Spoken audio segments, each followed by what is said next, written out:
Novels for ever میں خوش آمدید۔ ناول من یارم جس کی رائٹر ہیں ماہا گل، اس کی یہ 7ویں ایپیسوڈ ہے، اور ہم نے پچھلی ایپیسوڈ میں سارا ماضی کے بارے میں پڑھا۔ ہمیں اس کا سب کچھ پتہ چل گیا کہ کیا ہوا تھا ماضی میں، ان دونوں خاندان میں کس وجہ سے دشمنی کی بنیاد پڑی اور کیسے یہ لوگ ایک دوسرے کے دشمن بن گئے۔ لیکن دیکھا جائے تو ان لوگوں میں محبت بھی بہت زیادہ ہے۔ یہ بے شک ایک دوسرے کے دشمن ہیں، لیکن ایک دوسرے کا خیال بھی رکھتے ہیں اور ایک دوسرے سے پیار بھی کرتے ہیں۔ تو یہ تو چیز ہم نے دیکھی، اور اب حال ہے تو وہ ہم پڑھتے ہیں کہ اس میں کیا ہوتا ہے۔ لیکن اس سے پہلے بتا دوں کہ کل میں آپ لوگوں کو ایپیسوڈ نہیں پرووائڈ کر پائی، نہ اس ناول کی اور نہ میں آپ لوگوں کو دے پائی کون سا ناول تھا دوسرا، بہاروں کے سنگ سنگ، اس کی ایپیسوڈ بھی نہیں دے سکی کیونکہ موسم بہت زیادہ خراب تھا، بارش ہو رہی تھی اور طوفان تھا، تو ہماری لائٹ چلی گئی، اور لائٹ کے جانے سے پہلے ہمارا نیٹ چلا جاتا ہے۔ خیر رات کو لائٹ تو آ گئی تھی لیکن نیٹ ہمارا صبح تک نہیں آیا۔ ابھی تھوڑی دیر پہلے ہی آیا ہے، تو میں نے بہاروں کے سنگ سنگ ایپیسوڈ مطلب اس کی 6ٹھی ایپیسوڈ اپلوڈ کر دی۔ تو اب اس ایپیسوڈ میں ریکارڈ کر رہی ہوں کیونکہ یہ پہلے میں نے ریکارڈ نہیں کی تھی۔ تو بتانے کا مقصد یہ تھا کہ سم ٹائمز ایمرجنسی ہو جاتی ہے، تو جس کی وجہ سے میں اپلوڈ نہیں کر پاتی، ادروائز میں آپ لوگوں کو ڈیلی بیسس پر ہی دیتی ہوں، کوشش تو یہی ہوتی ہے۔ اور اب میں سوچ رہی ہوں کہ تھوڑی آپ لوگوں کو دیا کروں ایپیسوڈ، کیونکہ میرے لیے بہت مشکل، مطلب تھوڑا تھوڑا کر کے دے دیا کروں، کیونکہ پھر آپ لوگوں کا بھی تھوڑا پورا ہو جائے اور میرے لیے بھی اس کو اپلوڈ کرنا آسان ہو جائے۔ تو آئیے سٹارٹ کرتے ہیں اس ایپیسوڈ کو، اور اس میں اب حال دوبارہ سٹارٹ شروع کر دیا انہوں نے۔ حال: داجی، آپ کیسے اتنا بڑا فیصلہ ہم سے پوچھے بغیر کر سکتے ہیں؟ ہمیں یہ رشتہ کسی قیمت پر قبول نہیں ہے۔ آپ آج اور ابھی ہی حلیمہ کو جواب دیں گے۔ مقدس اور کشف بیگم جب حویلی آئی تو داجی نے انہیں کمرے میں بلا کر اپنے فیصلے سے آگاہ کیا، تو مقدس بیگم تو بھڑک ہی اٹھی۔ ان کا بس نہیں چل رہا تھا کہ سب کچھ تہس نہس کر دیں، جبکہ کشف خاموشی سے سر جھکائے بیٹھی تھی۔ مقدس بیگم کے سامنے ان کی بولنے کی ہمت نہیں تھی، ورنہ اپنی بیٹی کے لیے بہرام شاہ جیسے شخص کے رشتے کا سن کر انہیں خوشی ہوئی تھی۔ بہرام انہیں ویسے بھی باقی سب لڑکوں سے سلجھا ہوا اور نرم مزاج کا لگا تھا۔ اگر داجی صرف ان سے پوچھتے تو وہ ضرور ہاں کر دیتی، لیکن ان کے کچھ کہنے سے پہلے ہی مقدس بیگم بھڑک اٹھی تو کشف بیگم نے خاموش رہنے میں ہی عافیت جانی۔ زبان کو لگام دو بہو، پہلے ایسے فیصلے عورتوں نے کیے تھے جو اب ہم تمہاری رائے لیتے۔ تم دونوں کو صرف فیصلے سے آگاہ کرنا فرض تھا اور وہ کر دیا، اور لڑکوں کو اطلاع کر دیا میں نے۔ کل تک سبھی آ جائیں گے، پھر آمنے سامنے بیٹھا کر بات کروں گا میں ان سے۔ آپس میں لڑنا جھگڑنا ہے یا پیار محبت سے رہنا ان کا مسئلہ، مگر ان کی وجہ سے بچیوں کو کوئی تکلیف پہنچی تو انجان کے ذمہ دار وہ ہوں گے۔ مگر جہاں تک میرا اندازہ ہے، یہ جڑنے والے نئے رشتے پرانی ساری خلش ختم کر دیں گے۔ اپنی اپنی بہنوں کی ہی وجہ سے جب ایک دوسرے کا لحاظ و احترام کریں گے تو محبت بھی کرنے لگ جائیں گے۔ اور اب تم دونوں جا سکتی ہو یہاں سے، صاف الفاظ میں مقدس بیگم کو جواب دے کر جانے کا کہا تو کشف بیگم سب سے پہلے سر ہلاتی وہاں سے نکلی تھی، کیونکہ وہ اس وقت مقدس بیگم سے کوئی بات نہیں کرنا چاہتی تھی۔ انہیں یقین تھا کہ مقدس بیگم اب انہیں پریشرائز کریں گی کہ وہ اپنی بیٹی کو اس رشتے سے انکار کرنے پر مجبور کریں، اور کشف بیگم کا ایسا کوئی ارادہ نہیں تھا۔ یہ بہت غلط کر رہے ہیں داجی، آپ بہت پچھتائیں گے آپ، مقدس بیگم کے دانت کچکچا کر کہنے پر داجی نے ہاتھ میں تھامی کتاب سے نظریں اٹھا کر انہیں دیکھا تو ہونٹوں پر طنزیہ مسکراہٹ رنگ گئی۔ پچھتا تو ہم بہت پہلے چکے ہیں بہو، اب پچھتاووں سے بچنے کے لیے یہ فیصلے لے رہے ہیں۔ تم صبر و شکر سے کام لو، یہ نہ ہو تمہیں پچھتانا پڑ جائے۔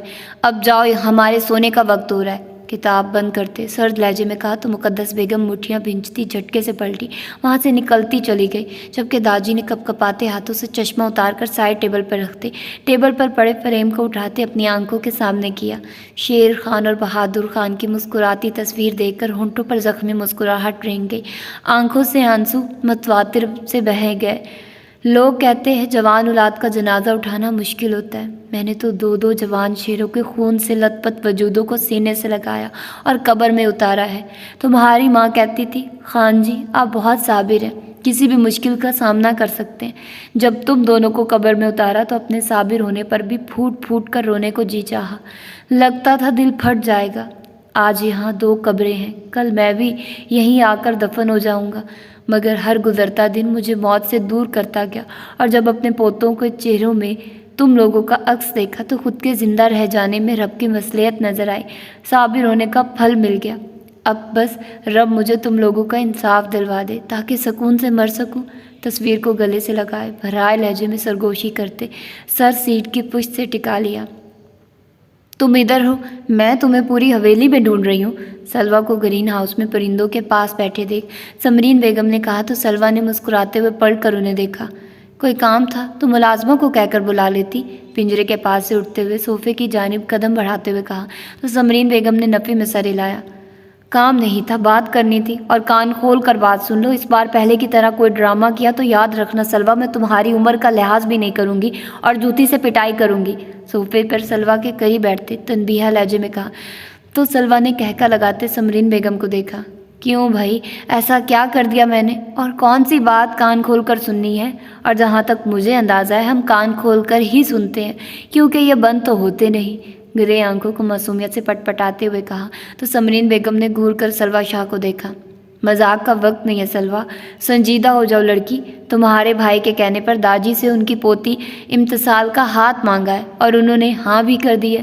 بس لڑکوں سے اور امتسال سے مشورہ کرنا ہے، اور اس مہینے کی تاریخ بھی رکھ دی ہے، اور تمہارے بھائی نے ارمان کے گھر والوں کو بھی ہاں کر دی ہے۔ اس بار یہ ہاں تمہارے کہنے پر ہی کی ہے، اسی لیے ہمیں شرمندہ مت کرنا۔ جو تیاریاں کرنی ہے لسٹ بنا لو، تمہارے اکاؤنٹ میں پیسے ٹرانسفر کروا دوں گی، اور کچھ چیزیں ہم ساتھ جا کر لے آئیں گے۔ سمرین بیگم کیا کہہ رہی تھی؟ سلویٰ کو کچھ سنائی نہیں دے رہا تھا، اس کا دماغ تو ارمان والی بات پر اٹک چکا تھا۔